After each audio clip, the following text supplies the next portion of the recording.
Le combat spirituel par Laurence Cupoli. Chapitre 1. En quoi consiste la perfection chrétienne, qu'il faut combattre pour l'acquérir, et de 4 choses nécessaires sans ce combat si vous voulez, ô accent circonflexe âme chrétienne, parvenir au fait de la perfection, et vous unir si étroitement à Dieu que vous deveniez un même esprit avec lui, il faut, pour mener à bonne fin cette entreprise, la plus grande et la plus noble qui se puisse imaginer, que nous sachiez avant tout en quoi consiste la vraie et parfaite spiritualité. Quelques-uns, ne regardant la vie spirituelle que par le dehors, la font consister dans l'austérité de la vie, dans les pénitences corporelles, les cilices, les disciplines, les veilles prolongées, les jeûnes et autres mortifications du même genre. D'autres, les femmes particulièrement, s'imaginent être parvenues à un haut degré de perfection, lorsqu'ils se sont fait une habitude de réciter beaucoup de prières vocales, d'entendre plusieurs messes, d'assister aux offices divins, de visiter fréquemment les églises et de s'approcher souvent de la Sainte Table. D'autres enfin, et parmi eux des personnes engagées dans l'état religieux, croient que pour être parfait, il suffit d'être assidu au cœur, d'aimer la retraite et le silence, et d'observer les prescriptions de la règle. Ainsi, les uns font consister la perfection dans tel exercice, les autres dans un autre, mais il est certain que tous se trompent.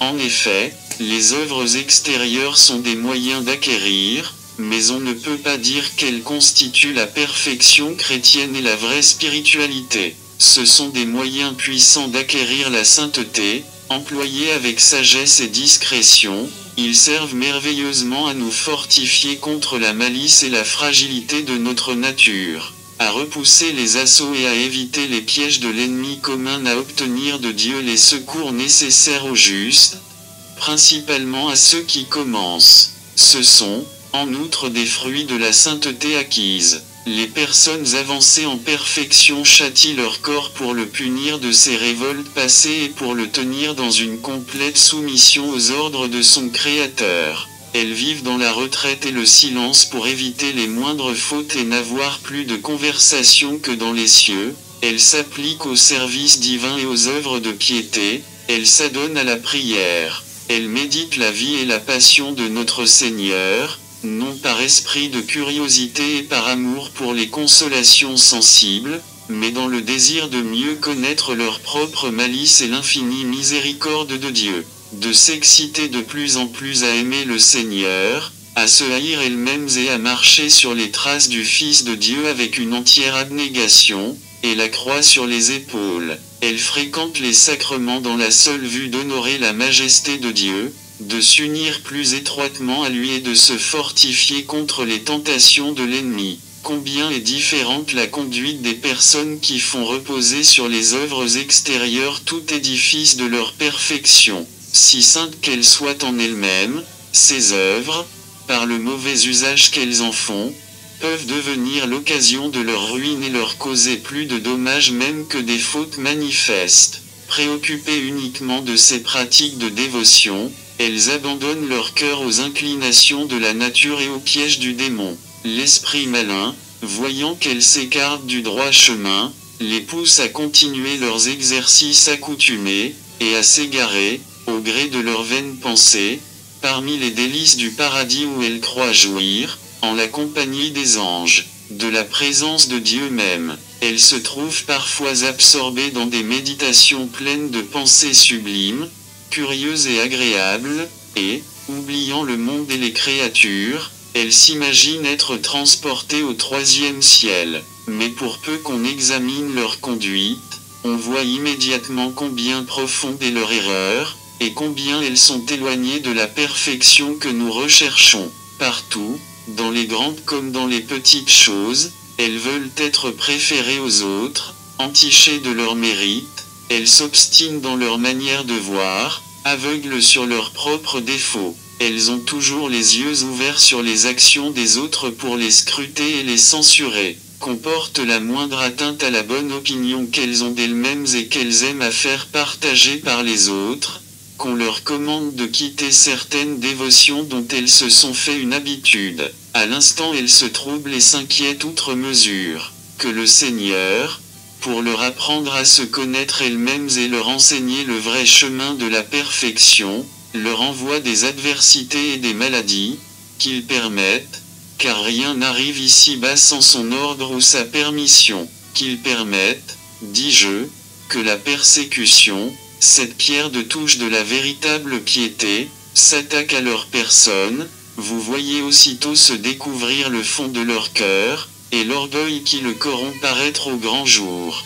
Dans les épreuves, comme dans les événements heureux de la vie, elles ne savent ce que c'est que de se résigner à la volonté de Dieu, que de s'humilier sous sa main puissante, que de se soumettre à ses justes et impénétrables jugements, que de s'abaisser au-dessous des créatures à l'exemple de son Fils souffrant et humilité, que d'aimer leurs persécuteurs comme les instruments dont se sert la bonté divine pour les former à la mortification et coopérer à leur perfection et à leur salut. De là vient qu'elles sont toujours en danger de se perdre. Se considérant avec des yeux obscurcis par l'amour propre et ne voyant rien que de louable en elles-mêmes et dans leurs actions, elles s'imaginent qu'elles sont fort avancées en perfection et jugent les autres du haut de leur orgueil, si bien qu'il ne faut rien moins qu'un miracle de la grâce pour les convertir. L'expérience est là pour prouver qu'il est plus facile de ramener au droit chemin un pécheur déclaré qu'un pécheur qui se déguise et se couvre du manteau des vertus apparentes.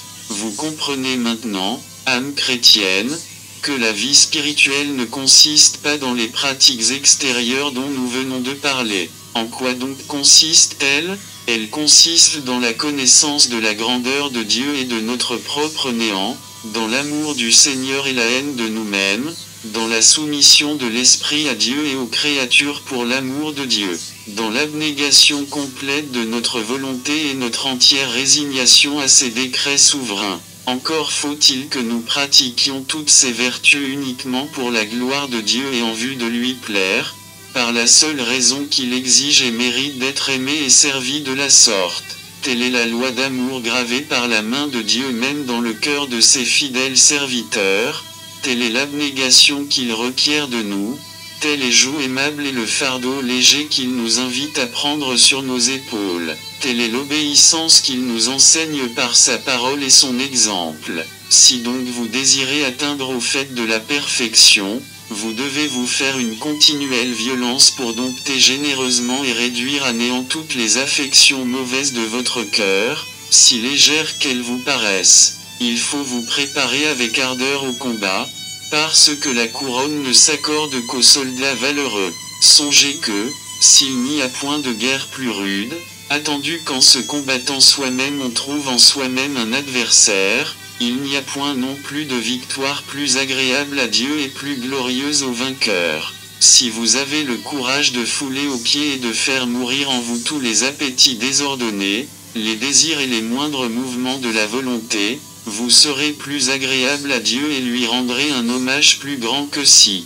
laissant vivre volontairement en votre l'une ou l'autre de vos passions, vous vous donniez la discipline jusqu'au sang, que si vous pratiquiez un jeûne plus austère que celui des anciens ermites et anachorètes, ou même que si vous convertissiez des milliers de pécheurs. En effet, bien qu'apprendre les choses en elles-mêmes, Dieu fasse beaucoup plus d'état de la conversion d'une âme que de la mortification d'un désir de notre cœur. Il reste toujours vrai que votre principal soin doit être de vouloir et de faire ce que Dieu demande particulièrement de vous. Or ce que Dieu demande de vous avant toute chose, c'est que vous travaillez courageusement à mortifier vos passions. Ce travail lui procure plus de gloire que l'œuvre en apparence la plus importante que vous accompliriez avec un cœur dominé par la passion. Maintenant que vous savez en quoi consiste la perfection chrétienne et à quelle guerre acharnée il faut vous résoudre pour y parvenir,